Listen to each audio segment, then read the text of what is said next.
Hello students, welcome back to physics class. बच्चों कैसे हो आप? आई होप कि सभी ठीक हो। प्रैक्टिकल्स वगैरह सबके कंप्लीट हो गए होंगे, है ना।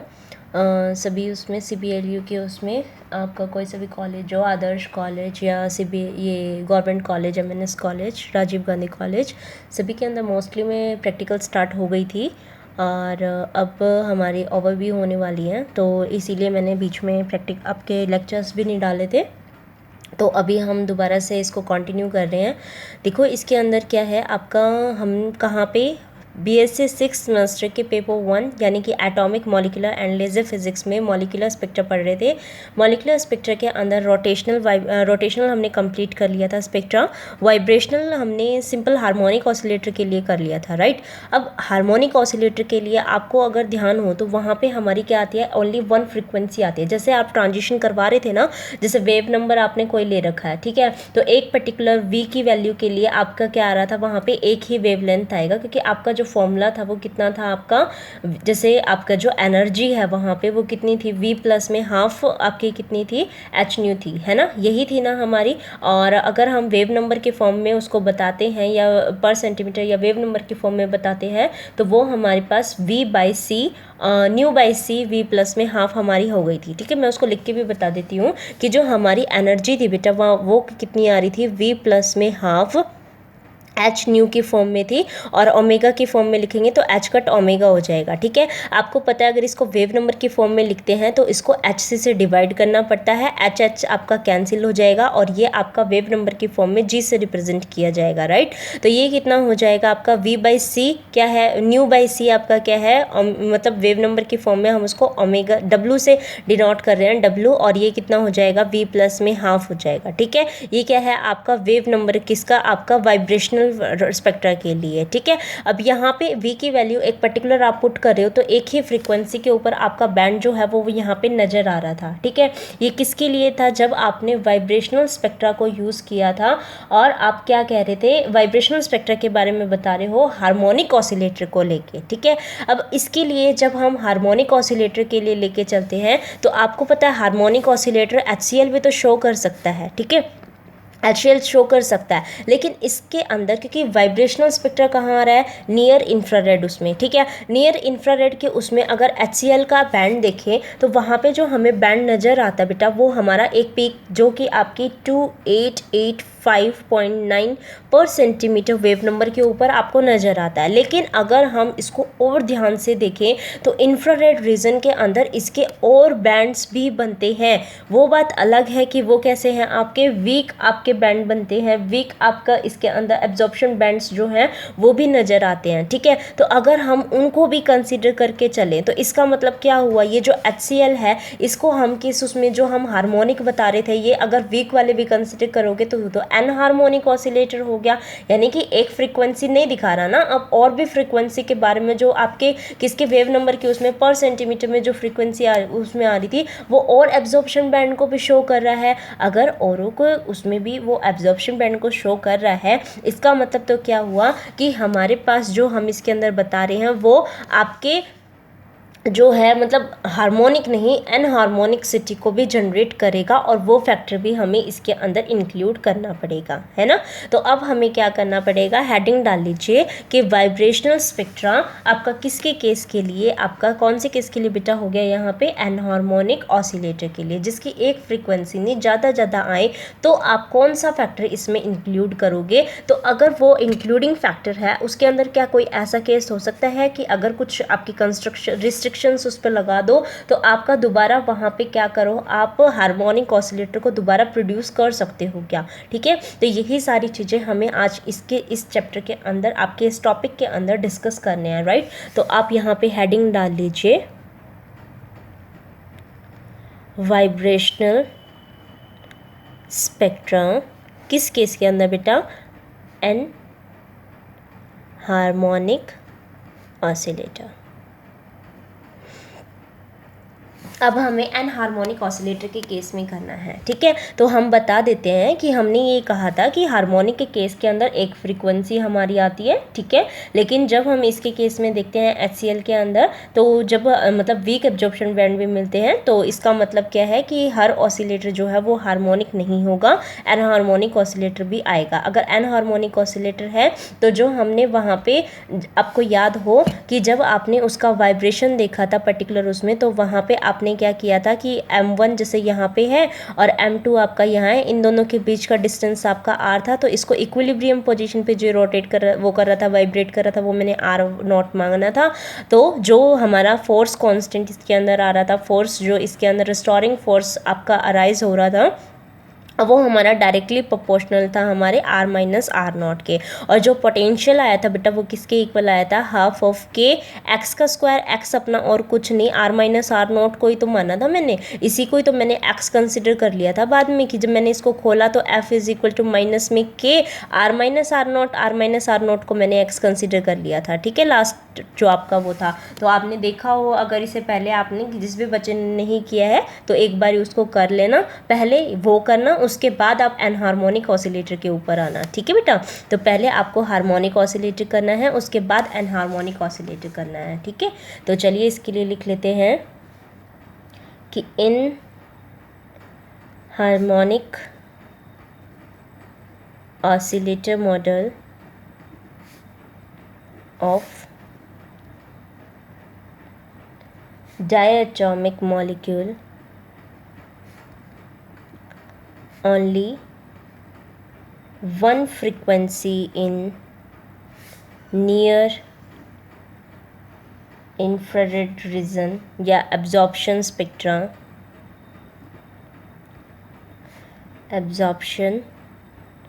spectrum can be predicted. हमने वहाँ पे एक ही किया था, ठीक है, और वो HCl का केस लिया था, तो एक ही आई थी 2885 पर सेंटीमीटर वाली, ठीक है। लेकिन आपके हाई फ्रीक्वेंसी के ऊपर कुछ लो इंटेंसिटी के आपके और ऑब्जर्वेशन शीन होते हैं, ठीक है। Also at higher frequency low intensity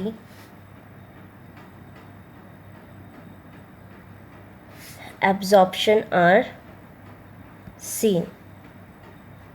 Let us consider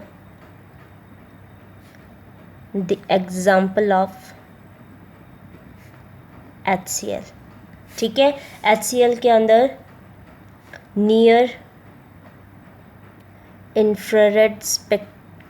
infrared absorption new oscillation यानी कि हार्मोनिक वाले के लिए जो वैल्यू आई है बेटा वो 2885.9 पर सेंटीमीटर आती है, ठीक है। But for weak absorption bands new आपके कौन कौन से राइज होते हैं बेटा, यहाँ पे 5668 8347 10923 पर सेंटीमीटर। दिस मीन्स कि जो आपका वाइब्रेशन हो रहे हैं जो एटम के अंदर जो मॉलिक्यूल्स हमने कंसिडर किए थे, डायटोमिक मॉलिक्यूल्स, वो हमारे हार्मोनिक नहीं है, ठीक है। एक से ज़्यादा आ रही हैं, ये हमारे हार्मोनिक नहीं है। इसका मतलब क्या है, ये हमारे अनहार्मोनिसिटी है। इसका मतलब हर जो आपका मॉलिक्यूल्स के अंदर जो एटम है वो जो वाइब्रेट करते हैं वो हार्मोनिकली नहीं करते हैं, अनहार्मोनिक फॉर्म में भी करते हैं, ठीक है। This simply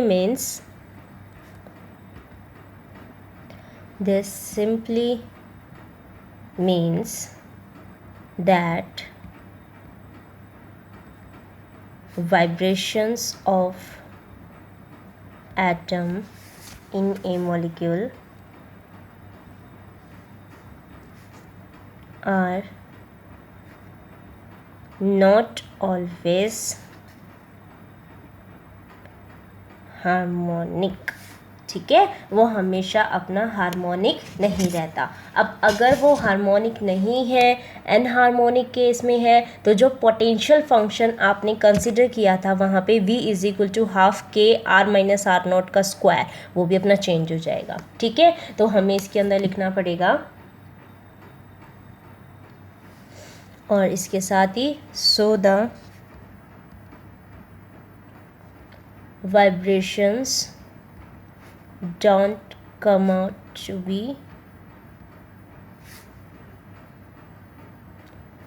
harmonic in this case। तो we can modify the potential function as, कैसे, पहले कितना था, v is equal to half of k minus r minus r nought का होल स्क्वायर। तब इसी का ही कुछ ना कुछ एक्सटेंडेड फॉर्म में हमें कोई एक पोटेंशियल, वो कोई एक जो आपका, जैसे ये आपका फोर्स कांस्टेंट था, एक और फोर्स कांस्टेंट वहाँ पे बताना पड़ेगा, है ना। तो वो अपना मॉडिफाई हम किस तरीके से कर रहे हैं, v is equal to half of k r minus r not का स्क्वायर, एक और फोर्स कांस्टेंट ले लेती हूँ f r minus r not का क्यूब। यहाँ पे जो हमारा फोर्स कांस्टेंट एफ है ना बेटा, वो बहुत छोटा है हमारा जो फोर्स कांस्टेंट के था उससे। ठीक है, फोर्स कांस्टेंट एफ आपका के से छोटा है। तो अब इसके अंदर केसेस देखो, फर्स्ट इसमें ले लेते हैं, अगर r minus r not is too small, अगर मैंने ये कह दिया बेटा कि r माइनस आर नॉट छोटा है, ऑब्वियसली सी बात है r माइनस आर नॉट छोटा है, इसका स्क्वायर मैं यहाँ ले रही हूँ, तो इसकी जितनी ज़्यादा बड़ी पावर होंगी वो तो उसको और छोटा कर देगा, और छोटा कर देगा तो हम उस चीज़ को निगलेक्ट कर देंगे। इसको अगर मैंने निगलेक्ट कर दिया तो ये पोटेंशियल किसका था, हार्मोनिक का। इसका मतलब अगर r माइनस आर नॉट मेरा छोटा है तो जो पोटेंशियल है वो किसका बन जाएगा, आपका हार्मोनिक का बन जाएगा। ठीक है, तो अगर ये छोटा है तो we can neglect the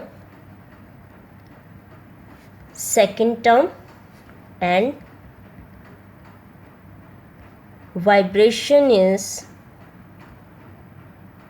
considered to be harmonic, right.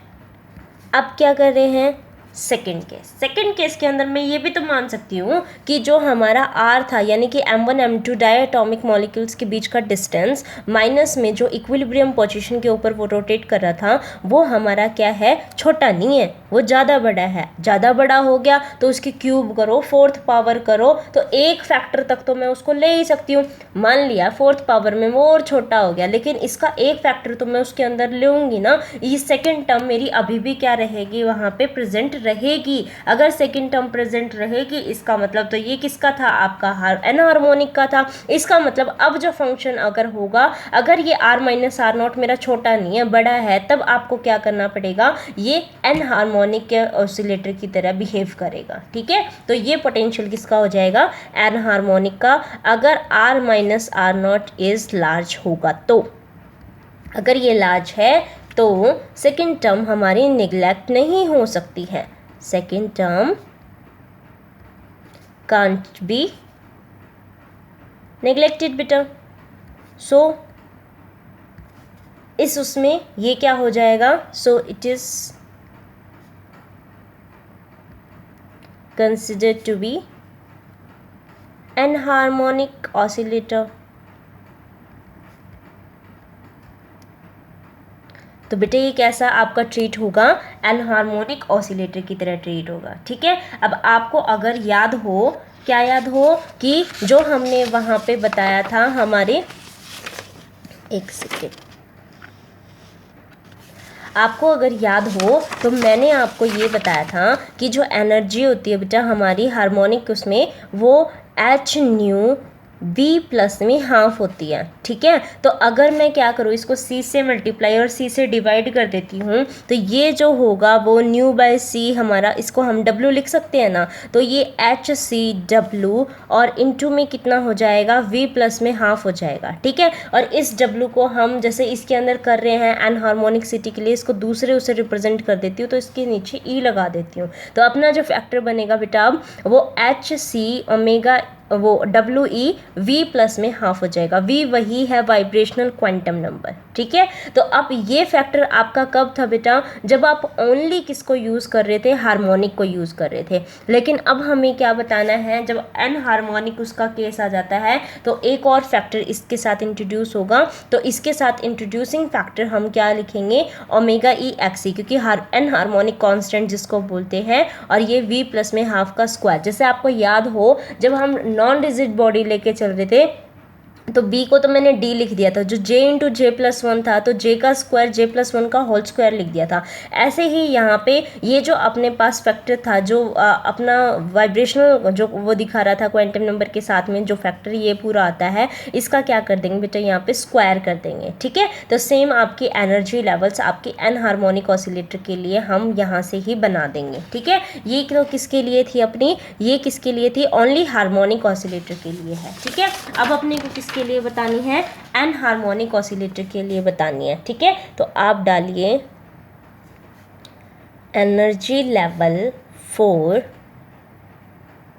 N harmonic oscillator,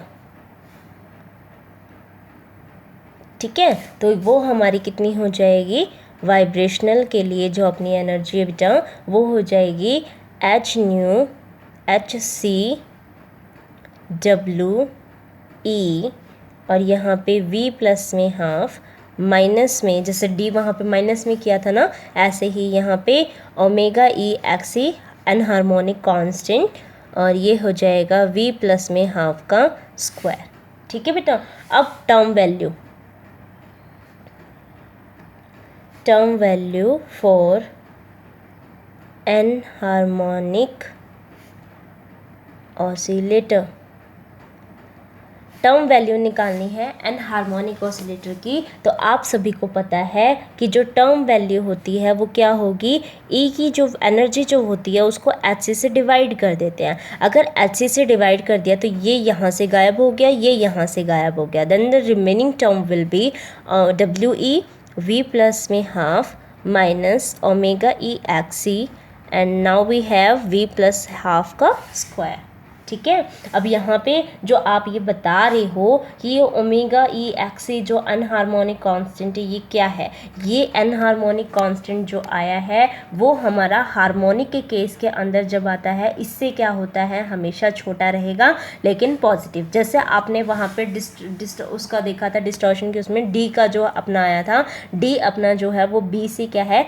छोटा है लेकिन 0 से बड़ा है। ऐसे ही यहाँ पे ओमेगा ई एक्सी जो है वो हमारा छोटा तो है ओमेगा ई से, बट ओमेगा ई एक्सी अपना 0 से क्या है, बड़ा। कुछ होगा तभी तो उसका इफेक्ट हमने कंसिडर किया है, ठीक है, अदरवाइज क्यों करते। अब क्या बताना था, अब इतना बताने के बाद हमें इसका सिलेक्शन रूल भी तो बताने पड़ेंगे, है ना। तो अब इसके अंदर कुछ और भी लिख देते हैं कि अब देखो इस कांस्टेंट की वजह से जो v की वैल्यू है उसमें वेरिएशन आ रहा है। तो पहले आपको ध्यान हो, पहले तो आप क्या कर रहे थे, जो आपका वाइब्रेशन वो जो पूरा बना रहे थे वो कैसा आ रहा था, जो ग्राफ आ रहा था, आपने याद देखो मैंने यहाँ पे बना भी रखा था पहले वाला, ध्यान हो तो देखो इनके बीच का जो गैप आ रहा था सबका, ये किसका था, हार्मोनिक का था, ठीक है। हार्मोनिक के बीच में सब में जो बीच में गैप आ रहे हैं, देखो ये वाले, ये 1 का आ रहा है, देखो 3/2 माइनस में हाफ करेंगे तो 1, ये पूरा 1 का आ रहा है, ये 1 का आ रहा है। इस तरीके से ये क्या था, इक्विडिस्टेंस था, ठीक है। ये कैसे था बेटा, आपका इक्विडिस्टिंक्ट था। लेकिन अब किसे कर रहे हैं, अब इसके अंदर ये जो फैक्टर और इंट्रोड्यूस हुआ है उसकी वजह से जो आपका गैप आएगा वो आपका इक्विडिस्टेंस की फॉर्म में नहीं आता, ठीक है। इक्विडिस्टेंस की फॉर्म में नहीं आता तो उसको हमने उसके वेव नंबर की फॉर्म में उसको जब ड्रॉ करने के लिए करें, ये आप ड्रॉ करिएगा ये वाला, ठीक है। तो ये अपना कैसे हो जाएगा, सपोज ये आपका 0 के लिए है, ठीक है, 0 1 के बीच में थोड़ा कुछ दिखा, फिर उसके बाद क्या होता गया, हमारा गैप कम कम होता जा रहा है, ठीक है, ये गैप क्या होता जाएगा आपका, कम कम होता जाएगा। पहले और उसके दूसरे के बीच में इतना है, फिर इतना है, ठीक है, और फिर ये इतना हो गया, फिर ये इतना, ये ऐसे, ठीक है। तो ये क्या है आपका वेव नंबर जो है, वी की वैल्यू जो है क्वांटम नंबर की, ठीक है, वाइब्रेशन क्वांटम नंबर, ये 0 1 2 3 4 5 ये इतने तक का हो गया। तो आप यहाँ पे, और ये क्या है GV,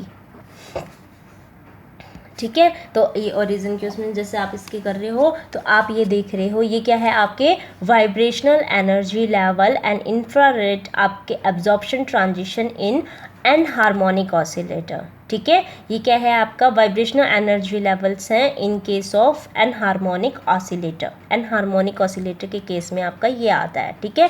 तो आप अब की बार जब आप यहाँ पे कर रहे हैं ना, इसके बाद ये दिखाओगे कि हमारे पास जो ग्राफ प्लॉट होगा वो ऐसा होगा। अगर ग्राफ प्लॉट बेटा हमारा ऐसा हो रहा है तो इसका मतलब तो क्या हुआ कि जो हमारी ट्रांजिशंस होंगी, जो वो होगा, वो हमारा जो एन हार्मोनिक ऑसिलेटर के बाद जो एनर्जी लेवल्स आएंगे वो हमारे इक्विडिस्टेंस नहीं है, इक्विडिस्टेंस नहीं है। और साथ में क्या हो रहा है, वी की वैल्यू जैसे इंक्रीज कर रही है, इनके बीच का सेपरेशन कम होता जा रहा है, इनके बीच का सेपरेशन कम होता जा रहा है, ठीक है। तो आप इसके अंदर लिखोगे कि ये ग्राफ बनाने के बाद और इस इक्वेशन के द्वारा कि from the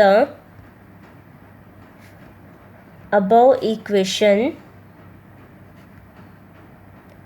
the energy levels of an enharmonic oscillator are not equidistant, ठीक है, and their separation gradually reduce as जो वाइब्रेशनल क्वांटम नंबर V है वो इंक्रीज करता है, ठीक है। So the selection rule for this is, जैसे वहाँ पे +-1 +-2 था, वैसे ही अब भी सिलेक्शन रूल हमारा सेम ही रहेगा, +-1 +-2 +-3, ठीक है।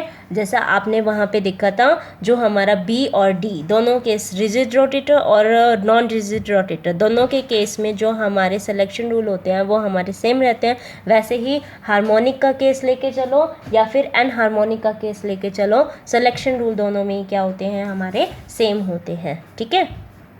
अब बताना है 0 पॉइंट एनर्जी, 0 पॉइंट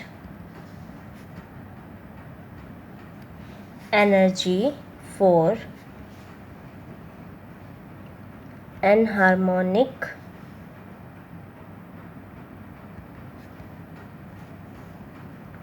oscillator, ठीक है। तो अब इसके लिए बताना है, तो बेटा आपको पता है 0 पॉइंट एनर्जी कौन सी होती है, जब हम V की वैल्यू को 0 रख देते हैं, है ना। तो V की वैल्यू 0 रखी जाएगी, तो V की वैल्यू 0 रखी जाएगी, किस में रखी जाएगी, टर्म वैल्यू की फॉर्म में बता रहे हैं। तो टर्म वैल्यू की फॉर्म में बताएंगे तो फॉर्मूला Z0 हो जाएगा, क्योंकि V 0 हो गया, ठीक है। 0 पॉइंट एनर्जी का मतलब क्या है, वाइब्रेशनल क्वांटम नंबर को मैं क्या पुट कर रही हूँ, 0 पुट कर रही हूँ, ठीक है। तो अगर इसके अंदर 0 पुट कर दिया बेटा, तो यहाँ पे ये कितना हो जाएगा, ½ WE, ठीक है, माइनस में यहाँ पे WE XC, ये तो हार्मोनिक कांस्टेंट हो गया। यहाँ पे अगर पुट किया मैंने 0, और ये कितना हो जाएगा, हाफ का स्क्वायर कितना आ जाएगा अपना बेटा, 1/4। इसका मतलब जो आपका 0 पॉइंट एनर्जी है एन हार्मोनिक ऑसिलेटर के लिए, उसके लिए जो वेव नंबर की फॉर्म में हमने निकाला है वो कितना हो जाएगा, ½ ω_e माइनस में 1/4 ω_e XC के इक्वल हो जाएगा, ठीक है। तो अब हमें क्या बताना है separation between the successive absorption bands बताने हैं, ठीक है। तो सेपरेशन कैसे होंगे, आपके एब्जॉर्प्शन बैंड के उतने ही होंगे जितने आपके एनर्जी लेवल्स, जैसे 1-2 के बीच में हो गया, 2-3 के बीच में हो गया, इस तरीके से कितना गैप आ रहा है, ठीक है। तो वो उसका इतना ही होगा जितने हमारे एब्जॉर्प्शन बैंड के बीच में गैप आता है। तो आप बता सकते हो कि separation between successive absorption bands are equal to separation between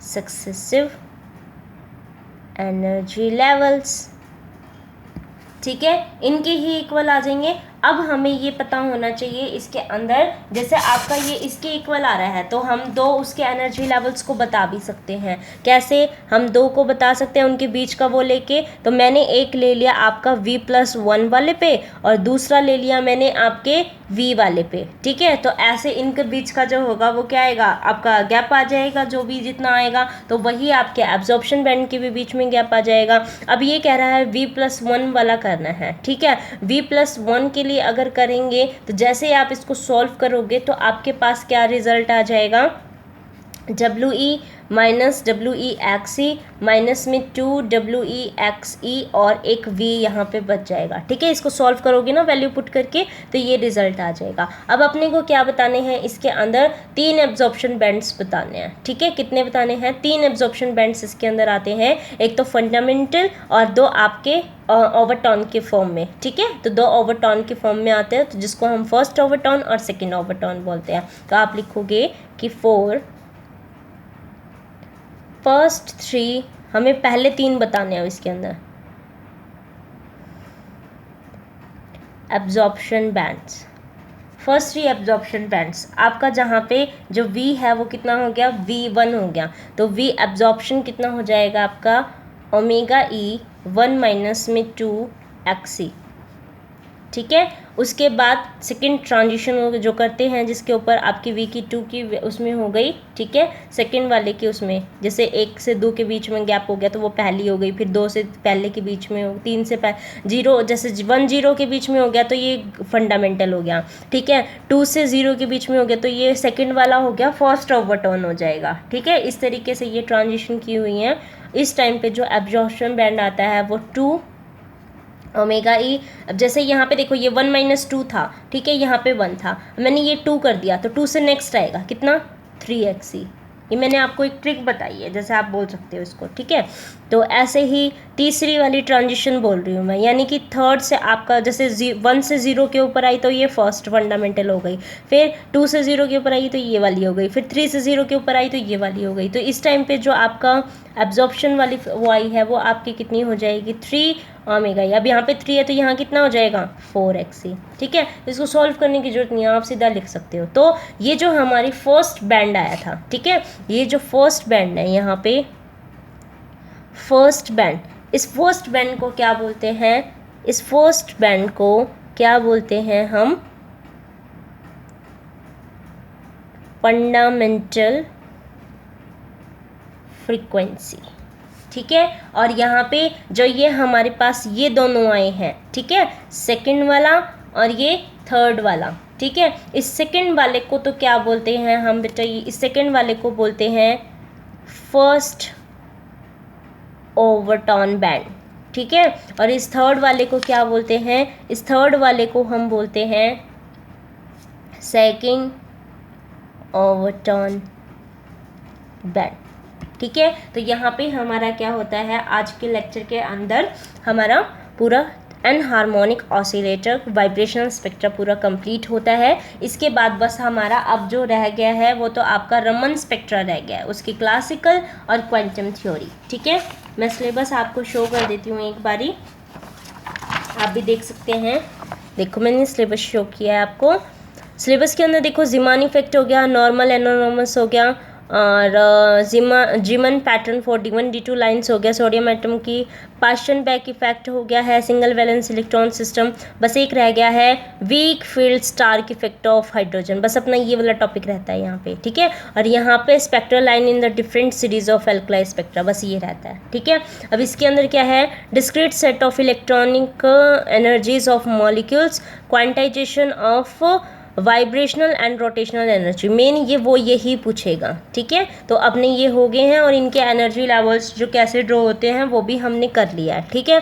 अब इसके बाद इन्होंने कहा है रमन इफेक्ट करना है क्वांटिटेटिव डिस्क्रिप्शन के साथ में, ठीक है। तो क्वांटिटेटिव डिस्क्रिप्शन के साथ में तो वही आएंगे, इसकी क्लासिकल थ्योरी और क्वांटम थ्योरी जो ये पूछते हैं हर बार वही करनी पड़ेंगी, ठीक है। और स्टॉक्स और एंटी स्टॉक्स, तो बस ये 2-3 टॉपिक और रह गए हैं, फिर हमारी सेकेंड यूनिट जो है वो कंप्लीट हो जाएगी, ठीक है। बस इसको करना है, उसके बाद फिर हमारा लेज़र स्टार्ट करेंगे। बिल्कुल इजी वाली यूनिट है लेज़र, वैसे तो ये सारा ही इजी था, अगर आप जैसे मैंने करवाया है उस हिसाब से आप नोट्स बनाते हुए चल रहे हो तो इन क्वेश्चंस को सबको देख के आपको किसी को भी यूँ नहीं हो रहा होगा कि हाँ इसमें क्या था, सारे के सारे हमारे कवर अप हो चुके हैं, ठीक है।